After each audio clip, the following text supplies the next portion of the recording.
ফুটন্ত গরম পানিতে কাঁচা আম দিয়ে দেখুন কি হতে চলেছে, যা নাকি সারা বছর সংরক্ষণ করে খাওয়া যাবে আমের সিজন চলে গেলেও। এতটাই মজার, এতটাই টেস্টি হয়। যাই হোক, এর মধ্যে আমি একদম ফুটন্ত গরম পানি নিয়েছি, তার মধ্যে আমটা দিয়ে দিলাম। এর মধ্যে 10-15 মিনিট জাল করলে কিন্তু আমটা ভালোভাবে একদম সিদ্ধ হয়ে যাবে। এই যে একটু দেখিয়ে নিচ্ছি আমি, আমের পালটা কিন্তু বেরিয়ে যাচ্ছে। একদমই সহজ পদ্ধতিতে আমি করে নিচ্ছি আজকে, যে কেউ করে নিতে পারবে, কোনো রকম রোদের ঝামেলা ছাড়াও করা যাবে। এর মধ্যে এই যে এমিটা, মানে আমার কিন্তু এমিটাকে সবাই পরিচিত, সবাই অনেক ভালোবাসে।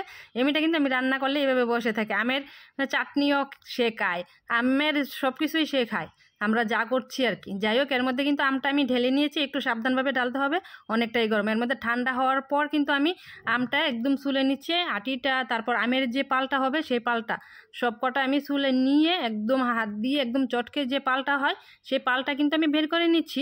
কেউ চাইলে চালনিতেও করে নিতে পারে। আমার একদমই হাঁস ছিল না, আসলে সব আম কিন্তু এক হয় না। এই যে আমের পালটা মানে একদমই হাঁস হয়নি, একদম ভালো একটা আম পড়েছে আমার। এর মধ্যে আমি কিন্তু আর চুলায় চলে আসলাম, কড়াইতে দিয়ে দিলাম সেই যে রেখেছিলাম আমের পালটা, সেই পালটা দিয়ে এখন পরিমাণ মতো চিনি দিয়ে দিব। যে যতটুকু মিষ্টি খাবে আর কি, ঝাল মিষ্টি সেই অনুযায়ী দিবে। এর মধ্যে আমি দিয়ে দিব এখন চিলি ফ্লেক্স। আমার কিন্তু বেশ অনেকটাখানি চিনি লেগেছে, আমার আমটা একটু বেশি টক ছিল। আর মধ্যে দিলাম একটু বিট নুন, আর পরে দিয়ে দিলাম একটু ভাজা মশলা, যেটা আমার আগের আচারের ভিডিওতে আছে, সেই আমি ভাজা মশলাটা দিয়েছি। আর এখন দিয়ে দিচ্ছি একটু ফুড কালার, যেহেতু আমি আজকে আমের আমসত্ব করব, সেই জন্য দেখা যায় কাঁচা আমের আমসত্ব করার জন্য ফুড কালারটা বেশ সুন্দর দেখা যাবে। সৌন্দর্যের কারণেই কিন্তু ফুড কালারটা দেওয়া, কেউ না চাইলে নাও দিতে পারবে, একদম স্কিপ করতে পারে, এতে কিন্তু কোনো স্বাদের পরিবর্তন হবে না, শুধু দেখার সৌন্দর্য। এর মধ্যে কালারটা কিন্তু একটু একটু করে চেঞ্জ হয়ে আসছে, একদমই সবুজ হয়ে আসলো। এই যে একদম কাঁচা আমের কালারটা চলে আসলো এখন। কেউ চাইলে দিতে পারে, না চাইলেও কোনো সমস্যা নেই। এর মধ্যে আমার মনে হচ্ছে যেন আর একটু ঝাল ঝাল হবে, কেউ চাইলে এখানে গুঁড়ামরিচ, তারপরে কাঁচা লঙ্কা কিংবা গোলমরিচও দিতে পারে, আমি শুধু চিলি ফ্লেক্সটাই দিলাম। এর মধ্যে কিভাবে এটার পাক হয়েছে, কি পারফেক্ট হয়েছে কি না জালটা, সেটা বোঝার জন্য একটা বাটিতে নিয়ে ড্রপ করলেই কিন্তু বোঝা যাবে।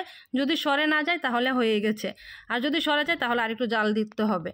এর মধ্যে একটু 2টা থালা নিয়ে নিলাম, আমি বড় ছোটো নিয়ে নিলাম, যে যেমনটা পারে আর কি।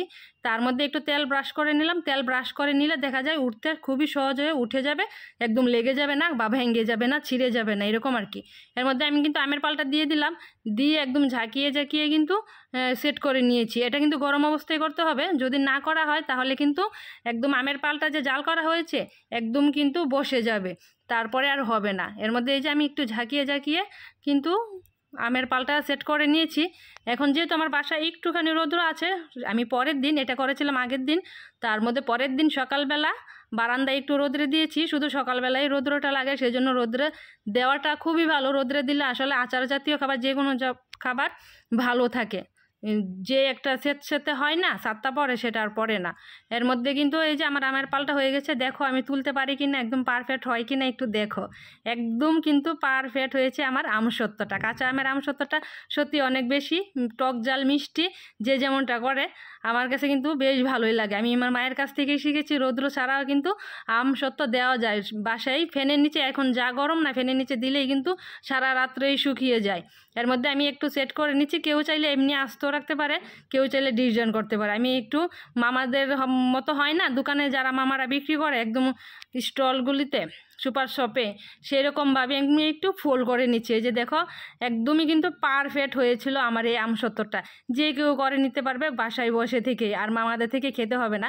এটা কিন্তু নর্মাল ফ্রিজে সারা বছর রেখে খাওয়া যাবে, মাঝে মাঝে একটু রোদ্র দিলেই হয়।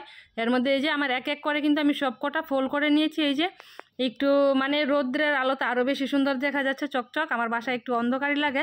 যাই হোক, কেমন হয়েছে আমার এই আমের সত্ত্বটা অবশ্যই কমেন্টে জানাবে।